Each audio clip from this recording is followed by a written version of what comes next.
Well, thanks everyone. Thanks to the panel and to David. I will now come to the closing remarks of this two-day event, and it's not actually closing because there are side events which still continue tomorrow.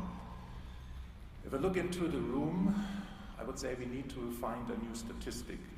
The new statistic would be what is the attendance at the beginning and at the end, and I think then it would show that this conference is very unique, because your engagement and how active you are, and through sitting through the full 2 days, sitting through panel discussions, individual breakout sessions, and most importantly, the networking out there. This has been such a success, and it's really you. So thanks so much for all coming and be so actively engaged.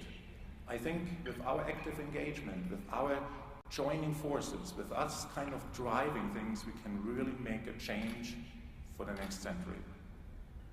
But what is also important, and I would like to ask you, is we are a great crowd, but there's a huge investor community out there who are not convinced and are not active and are still passive. And for you to go back and engage peer-to-peer discussion with your counterparts in these markets, and particularly this will be people who are not in the responsible investment field. Talk to the CIOs, talk to the chief executive officers, bring this message across. I think that's where we have the most impact, and that is, I think, the challenge which I would like to give to all of you. This conference, as I said at the beginning, would not have been possible without the strong supporters and the sponsors. And you have on your program all the supporters listed. And if you look at this page, I would also say there's still some white space. So maybe for next year there might be even some more. But really, thanks so much for all the supporters of this conference. I would also, because it's often forgotten, how much work is done behind the scenes. And the staff of the PRI has been so actively involved over months to make this happen.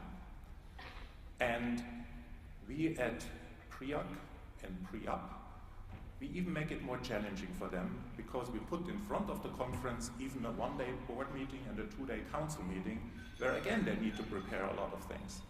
So I would like to thank the staff whom you have seen, whom we have hopefully with most of them had contact throughout the last 2 days, for their strong engagement. They are an incredible force for making this happen. So maybe a short hand of applause for the staff.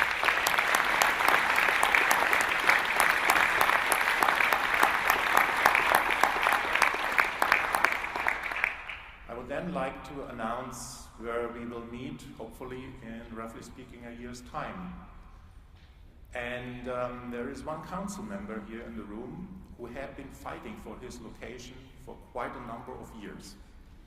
And when he finally gave up, or nearly gave up, the proposal is now it would be in his town. So we will announce that the next meeting will be September 24th to September 26th next year in Montreal in Canada. A very strong local support market here as well, very strong investment community, and I hope that we all will see you in Montreal next year.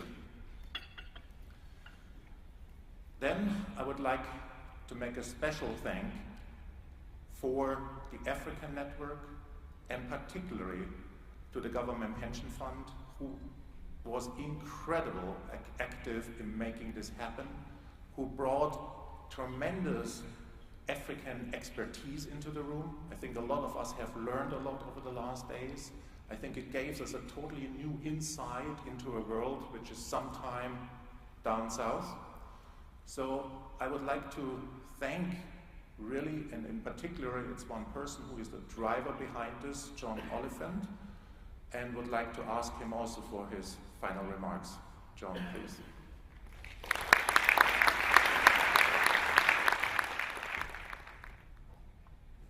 Ladies and gentlemen, good afternoon. Wolfgang, I think you've shared something that we thought was a secret within the council meetings. You said that we fight as council members, and you just announced that Daniela won to have the PRI in person in Canada. You can imagine the fight I had to take on to bring PRI in person to Africa. The fight that my Brazilian counterparts had to take on to bring PRI to Brazil. And I hope that the more we fight to expose PRI to various regions in the world, we can only make PRI to have the great insights about the various regions in the world, because PRI is truly a global institution.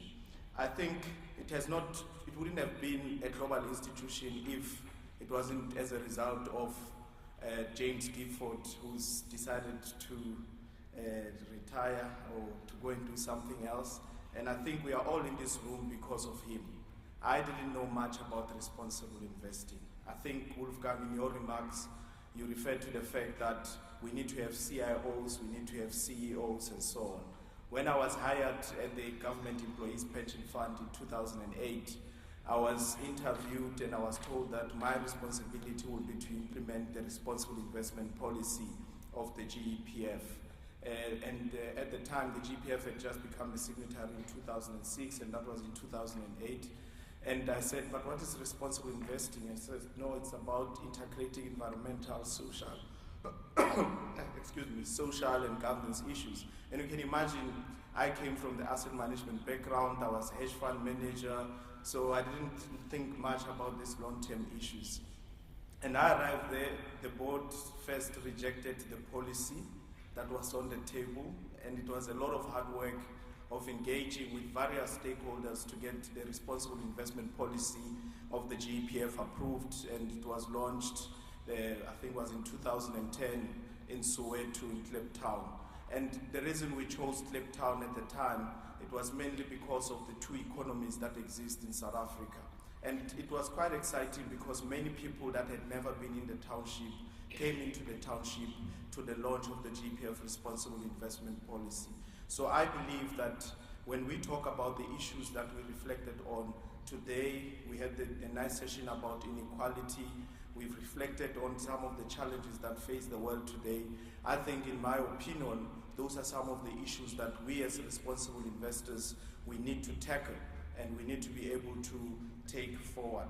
But with few words, I would like to also thank the visionary leadership of the council, the board members, and I would also want to thank the Secretariat for all their effort in putting the first African PRI in-person event. I can remember there were many telephone conferences we had in between. We had to arrange mining visits because most of the offshore signatories wanted to go to Marikana so that they could see what transpired and also formulate their own opinions. And we've received quite positive feedback, and I would also like to thank the team from the GEPF and the Stanley, who also assisted with the mining visits. I would also like to thank all the other sponsors that have assisted us to make this event profitable, because PRI itself has to be sustainable. All the initiatives, the announcements that have been made, they all require resources. Nothing is for free in this world. And I think, for me, one of the main purposes was to ensure that the first event in Africa does not run at a loss, so that PRI can come back to Africa. I would also like to give a special mention to the GEPF board members, some of whom are still here with us in the audience. It was also through them that I was being given the space to be able to do all the things that I'm passionate about in relation to responsible investing, engaging at the PRI in council. It was the opportunity that I was afforded by the GEPF board, and also allowing me to be really active in the local market and ensuring that we've got a code for responsible investing. And I think the GEPF board really deserves a round of applause.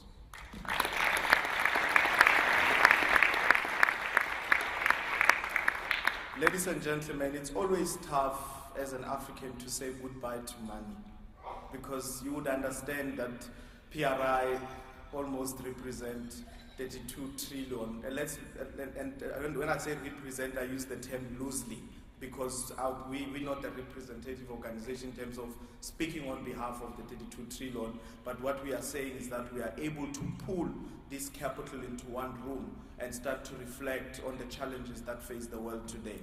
So I hope this money is not only leaving Africa today, but it's only going back to reflect with their various constituencies to say that we've learned more about Africa and we've learned that there are great opportunities on the African continent. And I hope when I look at the reports come next year, the IMF, the World Bank report, will see significant inflows of capital into the African continent, because the Africa really present excellent investment opportunities which are really needed given the challenges that face most of you in various markets where you come from.